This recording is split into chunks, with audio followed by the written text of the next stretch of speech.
Okay everyone, so this is your revision chapter number 1, what, where, how and when. This is the half yearly chapter 1. Okay, I am going to take those chapters that comes in your half yearly exams. So start from chapter 1.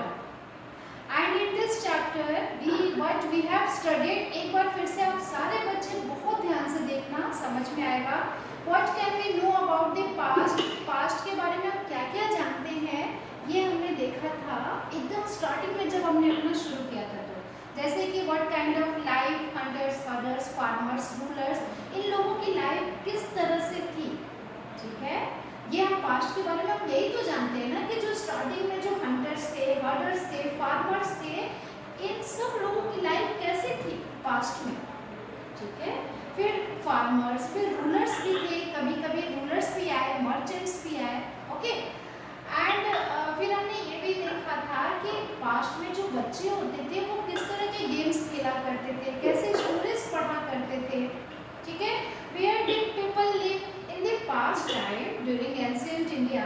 आपको पता ही है ना कि आपका ancient India जो है, तो past time में लोग रहते कहाँ थे. तो आपको ये नर्मदा रिवर के किनारे. ठीक है, तो अभी हम एक बार मैप में देखते हैं नर्मदा रिवर कहाँ है. ठीक है, एक बार आप मैप की प्रैक्टिस कर लो.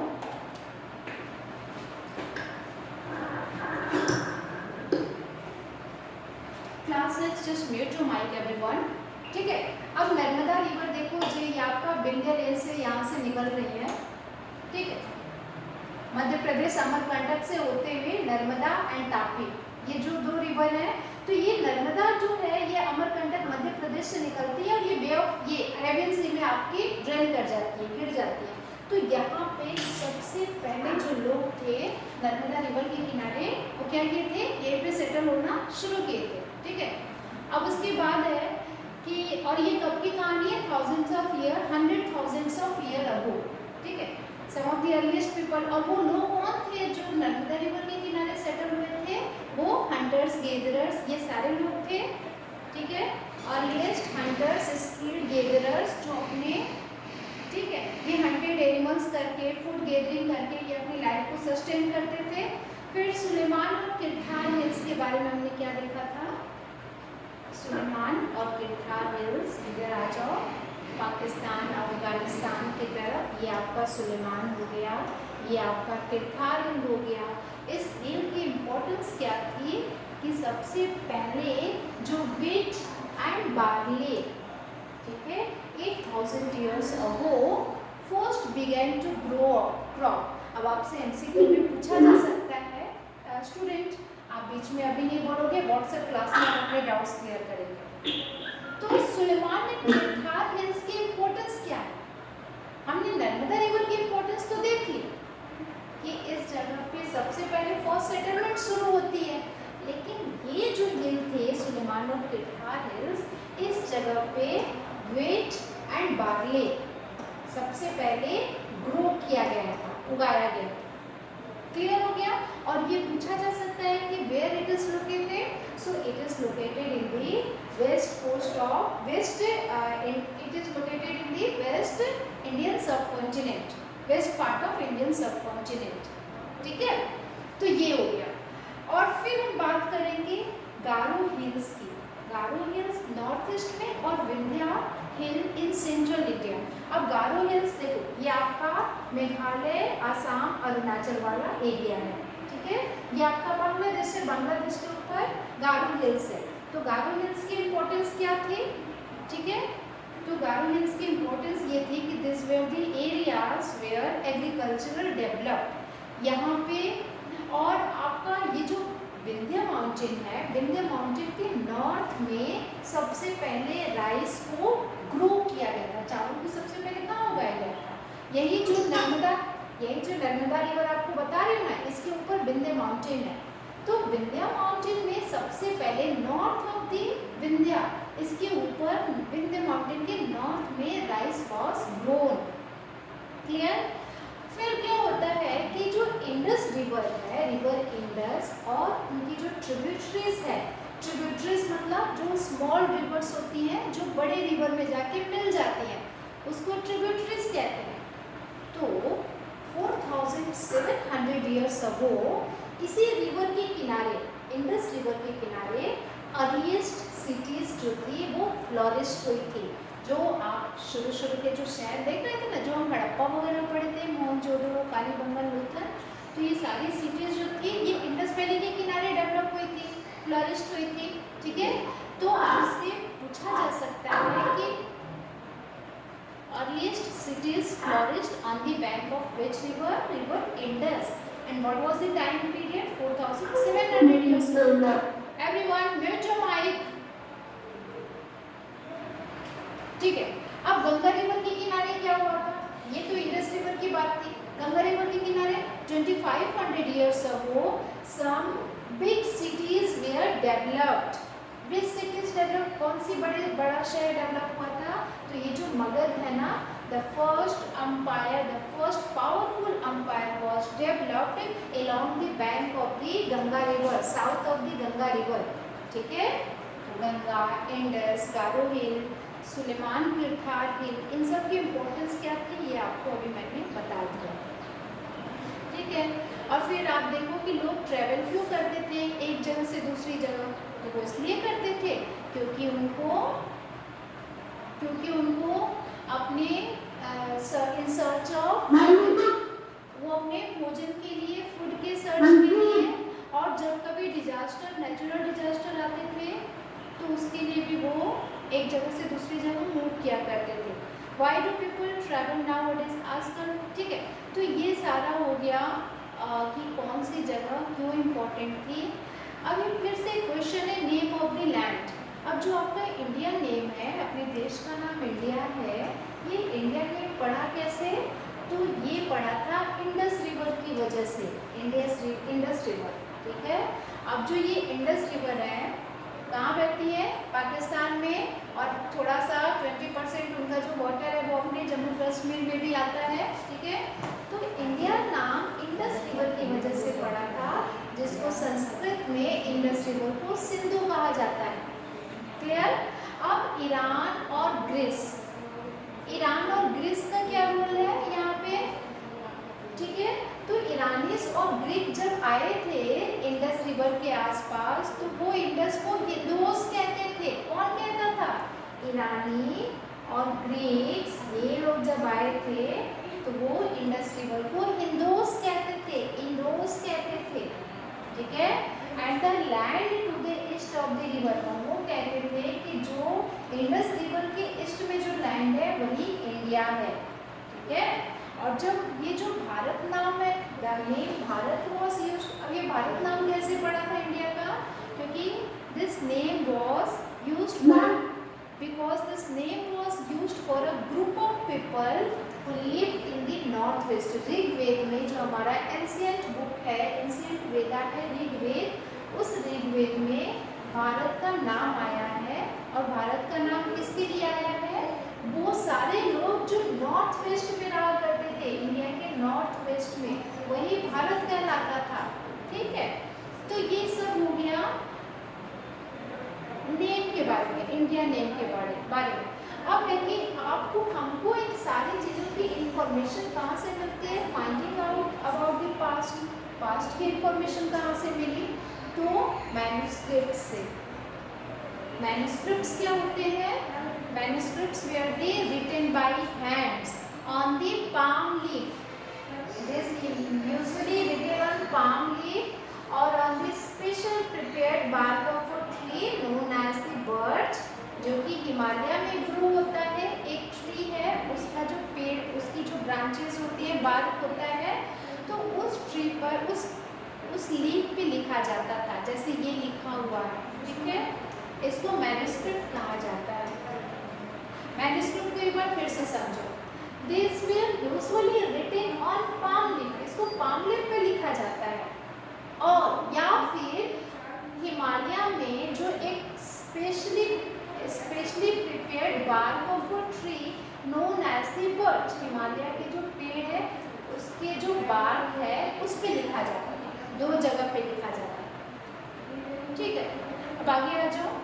अब आगे क्या है कि उस पे क्या क्या लिखा जाता था? तो एपिक्स, पोएम्स, मेडिसिन्स, साइंस, इन सब चीज़ों के बारे में, किड्स की लाइफ के बारे में पोएम्स वगैरह, ये सारी चीज़ें संस्कृत में लिखी होती थी मैन्युस्क्रिप्ट में, ठीक है। और फिर एक दूसरा वर्ड आया मैन्युस्क्रिप्ट से, तो हमें हिस्ट्री के बारे में पता चला। अब ये जो दूसरा वर्ड है, जो दूसरा everyone just minute in my class, the second word that is manuscript के बाद इंस्क्रिप्शन आया, प्रीति पद्मा म्यूटोमाइट, ठीक है। अब इंस्क्रिप्शन की कहानी क्या है, तो आप ये देखो कि जो इंस्क्रिप्शन है it was the writing on the hard surface, hard surface यानी कि स्टोन और मेटल। तो इस पे पास्ट की हिस्ट्री इससे भी पता चली, क्योंकि हमने आपको बताया था ना कि अशोका जो किंग थे वो 24-2500 ईयर्स वो क्या कर रहे थे, वो अपने मैसेजेस को इन्हीं इंस्क्रिप्शन पे लिखवाया करते थे। जैसे हमें सारनाथ का जो स्टोन पिलर मिला है, तो उससे क्या पता चला था हिस्टोरियंस को कि अशोका नाम का एक रूलर था, वो बैटल फाइट किया था, ठीक है। उसने कलिंगा में बहुत सारी फाइट की थी, उसने बौद्ध धर्म को, बौद्ध रिलीजन को एक्सेप्ट कर लिया था, उसने एक धम्मा चलाया था। तो वो सारे इंस्क्रिप्शन कहाँ लिखे थे, उसे पिलर पे लिखे होते थे। और अशोका ने तो बहुत सारे पिलर्स बनवाए थे, इंस्क्रिप्शंस जो थे वो उसने बहुत जगह पे पूरे इंडिया में, हमने आपको बताया था कि कितनी सारी सिटीज़ में, शहर में उसने अपने पिलर्स लगा रखे थे। स्टोन्स, रॉक, सर्फेसेस उसने रखी थी कि उस पर मैसेजेस इंस्क्राइब कराया था। तो इससे हिस्टोरियंस को इन सब चीज़ों के बारे में इंफॉर्मेशन मिल जाती है। उनको मैन्युस्क्रिप्ट भी मिली थी और उनको इंस्क्रिप्शन भी मिला था, ठीक है। अब क्वेश्चन ये है कि ये आप पिक्चर देखो, ये एक ओल्ड इंस्क्रिप्शन है 2250 ईयर्स अगो कांधार में, कांधार यानी कि अफगानिस्तान में ये इंस्क्रिप्शन ये मिला था, अशोका का है। अब इसमें जो लिखा हुआ है कि आपको क्लियर हो रहा है कि क्या लिखा है, मैं और आप इसको नहीं पढ़ सकते हैं। हिस्टोरियंस जो है उनको वो, और जो लिंग्विस्ट पीपल, स्कॉलर्स होते हैं जिनको लैंग्वेज की नॉलेज होती है, वो लोग इसको पढ़ते हैं और इसको क्लियर करते हैं, डिसिफर करते हैं इस पर लिखा क्या है। अब एक टर्म आता है आर्कायोलॉजिस्ट। आर्कायोलॉजिस्ट कौन है? There many people who studies the past objects are called archaeologists. Archaeologists study the remains of buildings, ठीक है, and paintings and sculptures, वो सबकी स्टडी करते हैं और वो एक्सप्लोर भी करते हैं। एक्सप्लोर मतलब ढूंढते भी हैं, एक्सकैवेट करते हैं, खुदाई करते हैं। और फिर देखो एक डिफरेंस बताती हूँ आपको class, there is a word historian and there is other word that is archaeologist. And what is the difference between दो बोथ, इन दोनों में डिफरेंस क्या है? आर्कायोलॉजिस्ट क्या करते हैं, ये पास्ट को एक्सप्लोर करते हैं, दे एक्सप्लोर पास्ट, एक्सकैवेट करते हैं। एक्सकैवेट मतलब कि अर्थ के सरफेस के नीचे डिगिंग करना, खुदाई करना और नीचे के सामान को निकालना। अब क्या सामान आता है? Tools, weapons, pots, pans, ornaments, coins, ये सारे सामान को बाहर निकालते हैं, फाइंड आउट करते हैं और उसकी स्टडी करते हैं। So these are the people of archaeologist. और फिर हिस्ट्री के बारे में इंफॉर्मेशन इनको मिल जाती है, ठीक है। अब ये पिक्चर देखो, जो जो सामान इन्होंने अर्थ के सरफेस से एक्सकैवेट किया है, ये पॉट देखो, ठीक है, ये आप देख सकते हो, ये जो है ये क्या है, ये एक ओल्ड सिल्वर कॉइन है जो आर्कायोलॉजिस्ट ने 2500 ईयर्स अगो बनाया था। बेटा जस्ट अ मिनट, ठीक है। वन पास्ट और मेनी। अब देखो यहाँ पे क्वेश्चन पूछा जा रहा है। अच्छा, एक वर्ड है जो आपको बताना था, ये मोस्ट इम्पॉर्टेंट है बेटा, this is the base of the history. क्या है ये? देखो, एक कॉन्सेप्ट आता है हिस्ट्री में जिसको हम लोग कहते हैं एडी और बीसी। एडी और बीसी क्या है? देखो, जैसे कि मान लो कि अगर मैं आपसे कहती हूँ कि अभी 2020 चल रहा है, 2020, तो एक होता है एडी और दूसरा होता है बीसी। बीसी का मतलब होता है बिफोर क्राइस्ट, ठीक है। तो अभी तो 2020 चल रहा है, तो 2020। अब मान लो कि मैं एक टाइमलाइन बना रही हूँ, दिस इज योर टाइमलाइन, ठीक है, और इस टाइमलाइन में मैंने बीच में 0 रख दिया, ठीक है। अब यहाँ से टाइम शुरू हो रहा है 1 2 3, इस तरह से करते करते मान लो यहाँ पे एक जगह पे 2020 ईयर्स हो गए, क्लियर। 2020 ईयर्स यहाँ पे मान लो खत्म हो गए, और कभी ना कभी ऐसा हुआ होगा जब कहानी 0 से स्टार्ट हुई होगी, ठीक है। तो 0 से लेके ये जो टाइम पीरियड है इसको हम लोग कहते हैं एडी, एडी या फिर CE, clear. This is called AD और सीई। बट बिफोर द 0, क्या 0 से पहले कोई टाइम पीरियड नहीं था? था। तो इसके पहले का जो टाइम पीरियड था उसको कहा जाता है बीसी, क्लियर। अब आपको क्लियर हो गया होगा कि एडी और बीसी में क्या डिफरेंस है। तो 0 ईयर से पहले का जो टाइम पीरियड था, अब जैसे मान लो कि यहाँ तो आपका 1 था, 2 था, 3 था, फिर एक टाइम ऐसा आया होगा कि आपका 2020 आ गया होगा जो भी चल रहा है, तो 0 से स्टार्ट करोगे तो कितने साल हो गए? 20 ईयर्स हो गए। लेकिन उसके पहले भी तो चल रहा होगा ना, -1, -2, -3, ठीक है। तो एक टाइम पीरियड ऐसा आया होगा जब हमारे हिस्ट्री में कौन रह रहे थे? हंटर्स और गैदरर्स रह रहे थे, जो अर्ली मैन्स थे वो लोग रह रहे थे। समझ में आ रहा है आपको? तो हंटर्स और गैदरर्स का टाइम पीरियड कैसे निकालोगे? तो 0 से पीछे का जो टाइम पीरियड है वो बीसी में काउंट होता है, और इसको -1, ये उल्टा चलता है, -1, -2, -3 के फॉर्म में, क्लियर हो गया। अब अगर आपसे कोई पूछ ले, मान लो कि एक टाइम पीरियड मैंने अशोका का, ये मौर्यन डायनेस्टी का टाइम पीरियड है जब अशोका इंडिया में, इंडियन सबकॉन्टिनेंट में उसका डायनेस्टी चल रही थी, मौर्य डायनेस्टी।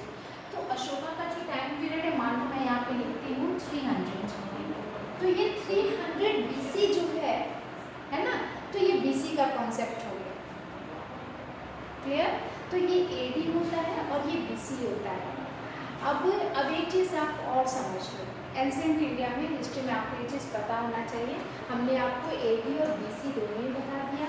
अगर आपसे कोई पूछता है कि बेटा अभी तो 2020 ईयर्स हो रहे हैं, 2020 चल रहा है ना, और अगर हम 0 से काउंट करें तो ये 2020 ईयर्स हो गए, लेकिन उसके पहले का जो टाइम पीरियड था, जो अशोका का टाइम पीरियड था, वो तो 300 बीसी था।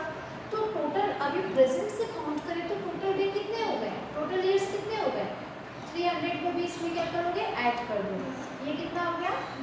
2320, यानी 2320 हम कह सकते हैं कि 300 years ago about that was the time period of Ashoka.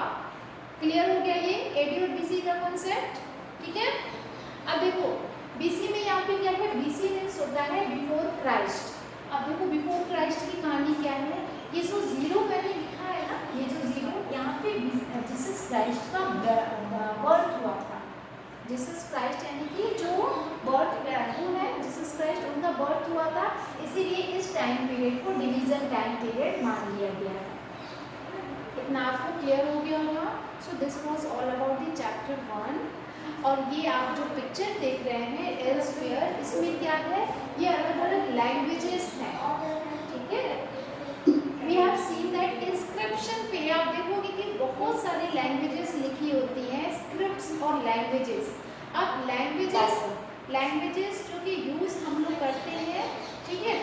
अब एक वर्ड है, अब एक बार जरा ये मैच ऑफ द फॉलोइंग देख लो। नर्मदा वैली पे सबसे पहले क्या? बेटा just a minute, Narmada valley पे हाँ What? Ma'am, there is a problem. Ma'am, you said open the match the following, but on the screen I can only see the first page of the chapter. Yes, ma'am. क्या बेटा? Yes, ma'am. Repeat your line, class. Ma'am, I can see the first page of the chapter. the channel